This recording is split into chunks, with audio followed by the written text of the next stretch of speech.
नमस्कार। भारत लाइव में आप लगातार खबरों का जो भीतर खाने से निकाल करके हम रखते हैं वो देखते रहते हैं, और जो रेगुलर खबरें हैं, नेताओं के बयान हों या फिर जो राजनीतिक उथल पुथल मचे हुए हैं, उन सारी चीज़ों को हम आपके सामने रखते हैं।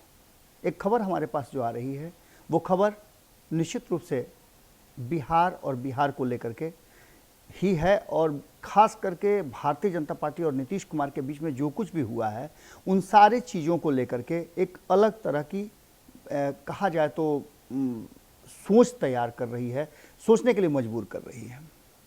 आरसीपी सिंह को राज्यसभा नहीं भेजा गया, लेकिन इन सारी बातों को लेकर के आरसीपी सिंह ने अंतिम समय तक प्रयास किया कि वो राज्यसभा जाएं और केंद्र में मंत्री रहते हुए बिहार के लिए कुछ करें।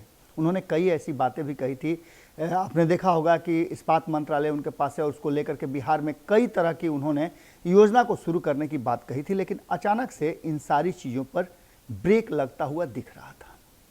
हम इसलिए ये बात कह रहे हैं कि अगर आरसीपी सिंह केंद्रीय मंत्रिमंडल में नहीं रहते हैं तो ऐसी स्थिति में वो बिहार में संगठन में काम करेंगे या कोई दूसरा काम कर सकते हैं। लेकिन इन सब के बीच में प्रधानमंत्री नरेंद्र मोदी ने अपने सभी मंत्रियों की जो बैठक की थी उसमें खास करके आरसीपी सिंह को गुड रिमार्क्स मिले हैं।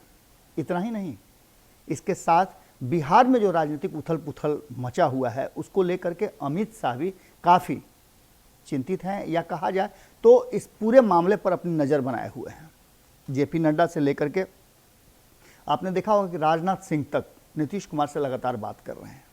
लेकिन इन बातचीत के दौरान एक बात जो बहुत मजबूती से कही जा रही है कि क्या आरसीपी सिंह भारतीय जनता पार्टी के लिए नीतीश कुमार के अलग होने का कारण होंगे?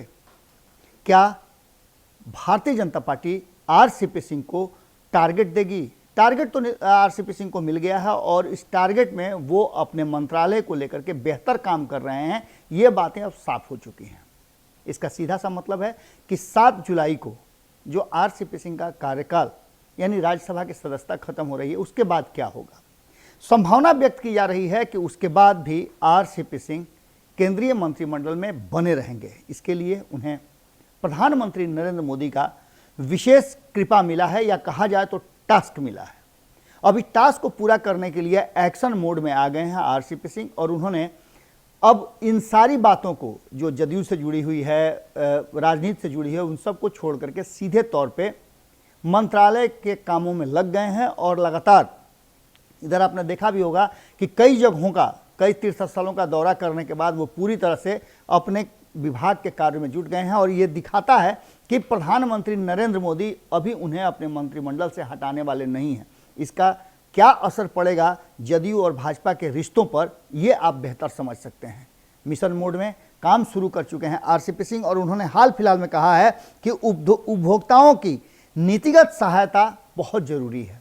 आरसीपी सिंह ने इस पूरे मामले पर अपनी बात रखते हुए उन्होंने कहा कि सेकेंडरी इस्पात क्षेत्र में उपभोक्ताओं की प्रमुख भूमिका के अनुरूप उन्हें नीतिगत सहायता प्रदान करने की जरूरत है।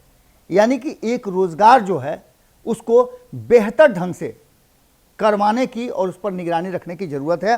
इसके साथ उन्होंने कहा कि गुजरात के सूरत में सेकेंडरी स्टील सेक्टर और स्टील उपभोक्ताओं के सामने आने वाली चुनौतियों के समझने को लेकर आयोजित बैठक में उन्होंने इन सारी बातों को कहा। और आरसीपी ने कहा कि सभी की सक्रिय भागीदारी के बगैर लक्ष्य हासिल नहीं किया जा सकता है। राज्य और केंद्र सरकार की नीतियों के बीच तालमेल के लक्ष्य प्राप्त करना संभव है। यानी आप समझ सकते हैं गुजरात में आने वाले समय में चुनाव है।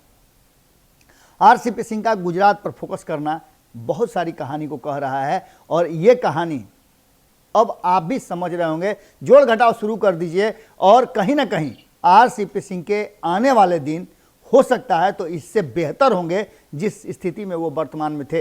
हालांकि संगठन पर उनकी पकड़ तभी छूट गई थी जब वो राष्ट्रीय अध्यक्ष के पद से इस्तीफा देकर के केंद्रीय मंत्रिमंडल का सिर्फ हिस्सा बने थे। एक मजबूत पकड़ वाले आरसीपी सिंह कभी नीतीश कुमार के बहुत करीबी रहे हैं, लेकिन आज जो वर्तमान स्थिति है उसमें आरसीपी सिंह नरेंद्र मोदी के खासम खास हो गए हैं।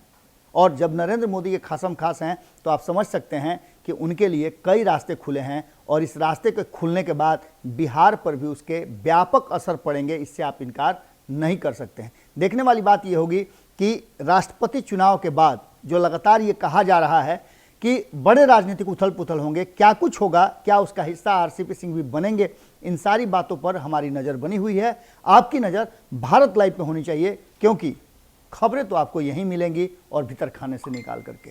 बहुत बहुत धन्यवाद, नमस्कार। अगर ये वीडियो पसंद आई और वह बिहार के राजनीति और बिहारियत से सरोकार रखेनी तो सब्सक्राइब बटन दबा के चैनल के सब्सक्राइब कर ली। ओजे एगो घंटी बा, ओकरा बटन दबा देला से कुल सटीक और मारक खबर रुआ मुफ्त में मिल जाई। अगर रुआ पत्रकारिता के हमनी के नया प्रयोग में सहयोग कर चाहतानी तो ज्वाइन बटन दबा दी। पेटीएम नंबर नोट कर ली 9386816700। धन्यवाद।